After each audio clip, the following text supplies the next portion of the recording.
Hola, yo soy María Fernanda Cuellar y junto con mi equipo les vamos a presentar la evidencia número 3 de teorías de la personalidad. El primer teórico que seleccionamos es Abraham Maslow y es sobre el humanismo. Él es considerado el segundo padre del humanismo y su teoría es la teoría holística humana, la cual establece que las personas son buenas por naturaleza y que son íntegras y emotivas por necesidad, que las personas deben cumplir un orden jerárquico para lograr la autorrealización. En cuanto al orden jerárquico, pues debe de seguir, o sea, son 5 necesidades y tienen que ser en orden. No puede pasar de la 1 a la 4. Tiene que ser primero realizarse la 1 y luego la 2 y así sucesivamente para poder lograr la autorrealización. Como primera necesidad tenemos las necesidades fisiológicas, las cuales son las que el cuerpo necesita, son físicas, como dormir, como alimentarse bien, tomar agua, etc. La segunda necesidad es la necesidad de seguridad y esta establece que necesitamos un orden o una estabilidad, como lo es tener una casa, tener un trabajo estable.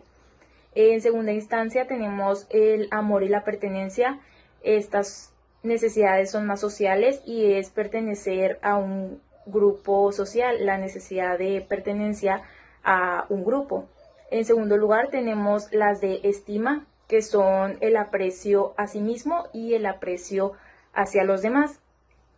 Y finalmente tenemos la autorrealización, que pues es la aceptación a sí mismo, y la percepción de la realidad es también la independencia. Maslow también establece un concepto que es el concepto de Jonás, el cual dice que es el miedo al éxito y a la grandeza. Este concepto establece, lo describe Maslow como que todas las personas tenemos miedo a el éxito, a poder ser algo más, porque las personas esperarían más de nosotros. Como segundo teórico tenemos a Watson, el cual es el padre del conductismo. Él establece que todo lo observable es medible y que si la conducta es observable y medible puede condicionarse. El postulado que él estableció es el del condicionamiento clásico, el cual establece que cualquier conducta se puede condicionar siempre que se pueda controlar el ambiente en el que se presente la conducta. También dice que toda conducta es observable, pero no se pueden estudiar los pensamientos, los deseos o los sentimientos que acompañan dicha conducta. Como lo mencioné anteriormente, pues como estos tres, el pensamiento, los deseos y los sentimientos, no son algo observable, algo tangible, pues por ende no puede medirse y no puede condicionarse tampoco. Watson experimentó con un pequeño niño llamado Albert, y su experimento se llama El pequeño Albert por el niño, en donde él intentaba condicionarle fobias a este bebé. Era un bebé de tan solo meses y pues primero le dio un ratón blanco al niño y el niño realmente no presentaba ningún miedo, pues pensaba que era un juguete y así. Posteriormente empezó a darle, por ejemplo, un conejo blanco que era parecido al ratón y pues tampoco le dio miedo. Después fue condicionando la fobia para que le diera miedo y cuando la condicionó, pues el bebé ya tenía miedo hacia el ratón y hacia el conejo, porque pues es como un objeto parecido.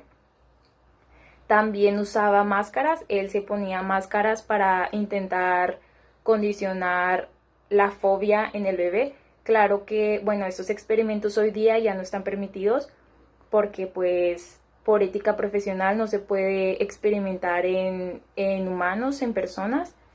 pero en aquel entonces, pues, de hecho, a partir de ese experimento fue cuando se dejó de permitir experimentar en, en humanos, en personas.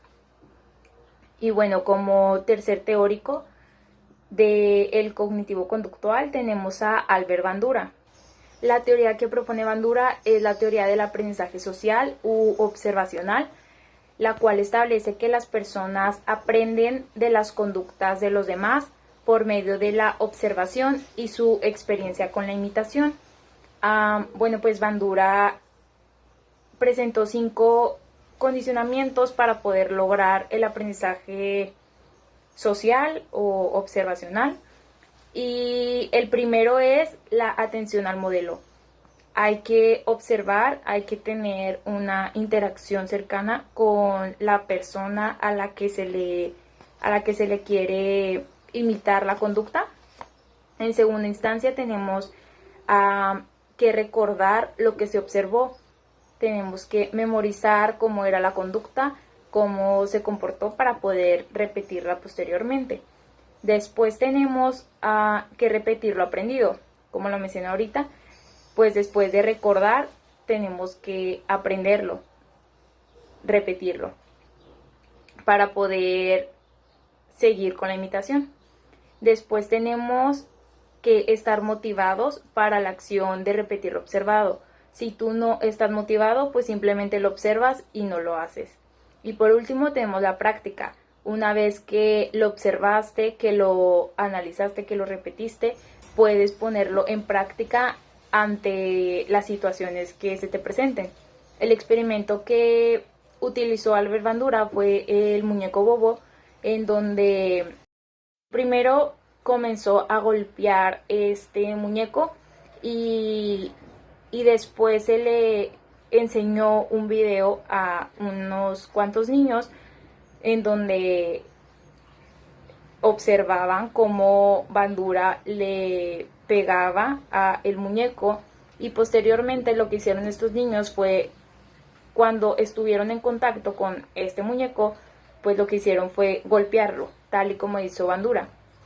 Y aquí se presenta pues la teoría, fue en donde se puso en práctica, ya que pues los niños observaron la conducta que hizo Bandura ante la presencia del muñeco y después pasaron a repetirla.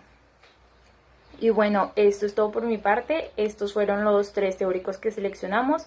Hola, mi nombre es Daniela Cabri y yo les voy a hablar acerca de cómo se relaciona el caso de Pingo con cada una de las teorías que nosotros seleccionamos. El primer teórico del que les voy a hablar es acerca del humanismo de Abraham Maslow, y su primer postulado es acerca de la teoría holística humana. Esta teoría dice que conforme los individuos van satisfaciendo sus necesidades más básicas, ellos van desarrollando deseos y necesidades más elevados. La relación que tiene esta teoría con el caso de Pingo es que él no ha podido alcanzar la autorrealización, por lo cual no ha podido satisfacer sus necesidades más básicas y no ha podido tener un crecimiento constante. El segundo postulado de Maslow es de las jerarquías de necesidades de orden inferior a superior. Hay 5 necesidades básicas que permiten el crecer, desarrollarse y lograr la realización. Estas 5 necesidades son las de autorrealización, de respeto, de amor y pertenencia, de seguridad y las necesidades fisiológicas. En el caso de Pingo, él no pudo realizar la mayoría de estas necesidades, por ejemplo, las fisiológicas, las de seguridad, las de autorrealización y las de amor y pertenencia. El tercer postulado de Abraham Maslow es acerca del complejo de Jonás. Este se refiere al miedo a la propia grandeza y la motivación afecta mucho a las personas, por lo cual como Pingo no tiene motivación alguna por lo que está haciendo, él no ha podido alcanzar lo que es el éxito. El segundo teórico del que les voy a hablar es acerca del conductismo de John Watson, y su primer postulado es que toda conducta es observable. Este se trata de comportamientos que llevamos a cabo y que implican algún tipo de movimiento por nuestra parte en relación al ambiente en el que nos rodeamos. En el caso de Pingo es el que él no quiera tener amigos y que no se lleve bien con ninguno de sus compañeros, ya que él afirma que nadie es sincero con él y que nadie lo quiere. Su segundo postulado es el condicionamiento al temor. Este dice que el miedo es una respuesta incondicionada, pero que puede ser condicionada fácilmente con una variedad de estímulos comunes.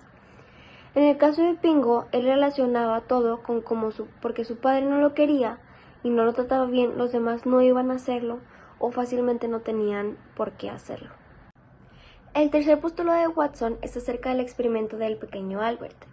El objetivo de este experimento era saber cómo el ser humano podía adquirir miedos por entornos condicionados, después trasladar estos miedos a otros estímulos y por último intentar corregirlos.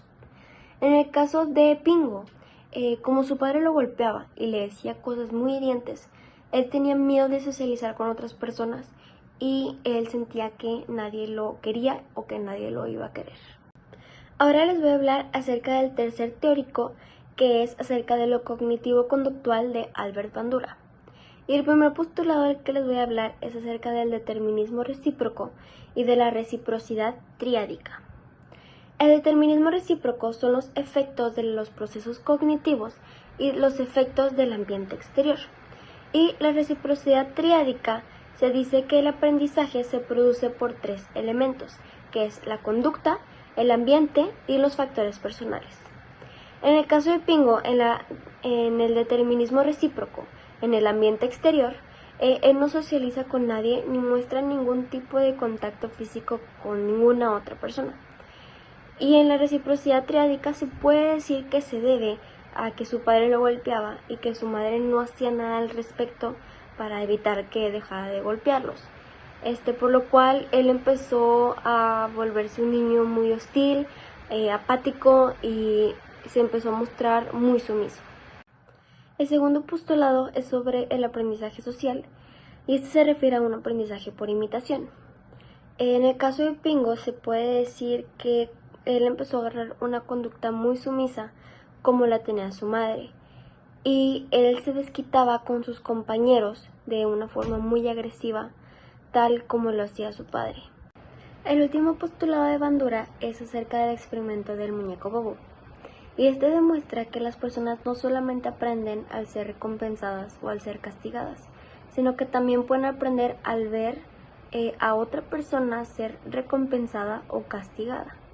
En el caso de Pingo, al ver que su padre golpeaba a su madre porque su madre hacía algunas cosas, él no las hacía para que no fuera castigado o golpeado como su madre, y al momento de defender a su madre y que lo golpeara a su padre, él ya no volvió a hacerlo para evitar que esto volviera a suceder.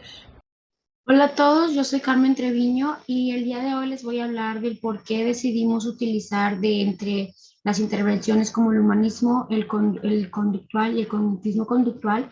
En el caso de Pingo nos fuimos por el cognitismo conductual, debido a que este nos muestra la importancia y el enfoque en enfermedades emocionales como trastornos de la depresión, de la ansiedad y trastornos adaptativos. Por lo cual decidimos que, como vimos en el caso de Pingo, son síntomas altamente identificados, por lo cual decidimos que esta era una buena intervención. Otro aspecto muy importante que pudimos ver en el caso de Pingo es que está comenzando a tener este tipo de pensamientos suicidas y decidimos que para evitar cualquier tipo de autolesión en un futuro, la intervención del tratamiento cognitivo-conductual podría ser bastante eficaz, ya que cuenta con una tasa de recaída bastante baja y los resultados normalmente son muy rápidos de observar y eficaces, debido también a que con el caso de Pingo, su familia es una familia que no puede estar constantemente ahí para mantenerlo seguro. Entonces pensamos que ese tipo de intervención podría ser de gran ayuda, eficaz y salvar su vida eventualmente. Por último, la terapia cognitiva conductual ha mostrado grandes resultados en pacientes con familias con antecedentes mentales, de trastornos mentales. Y como pudimos ver en el caso de Pingo, su familia tiene estos tipos de antecedentes en la adicción de sustancias. Entonces creemos que para Pingo y su caso y su historial familiar sería de gran ayuda seguir teniendo ese tipo de tratamiento y mostraría resultados bastante eficaces. Bueno, eso es todo por mi parte y muchas gracias. Lo escucho. Hola, mi nombre es Edith Tristán. Yo voy a hablar sobre la parte final de la evidencia, en donde nos piden elegir una teoría de los rasgos y en base a esa teoría describir 5 características de la personalidad de Pingo. Nosotros elegimos al teórico Gordon Allport, que en su tipología de los rasgos, él plantea rasgos centrales, que son básicamente características que nos ayudan a describir a alguien más. También planteó rasgos secundarios que aparecen únicamente en situaciones muy específicas y rasgos cardinales o fundamentales que se vinculan con una pasión de vida, es decir, que dan forma a la persona y al sentido que tiene sobre sí misma. En base a esta tipología, en Pingo se pueden observar rasgos centrales como un temperamento flemático, que es muy solitario, agresivo, apático, hostil y sumiso. También rasgos secundarios como conductas autolesivas, ideas suicidas y culpa. Y finalmente nos dimos cuenta de que los rasgos fundamentales o cardinales no aplicaban en el caso de Pingo porque él no tenía algo que vincular con una pasión de vida. Y pues básicamente así se aplicaría la tipología de Allport al caso de Pingo y sería todo en la evidencia.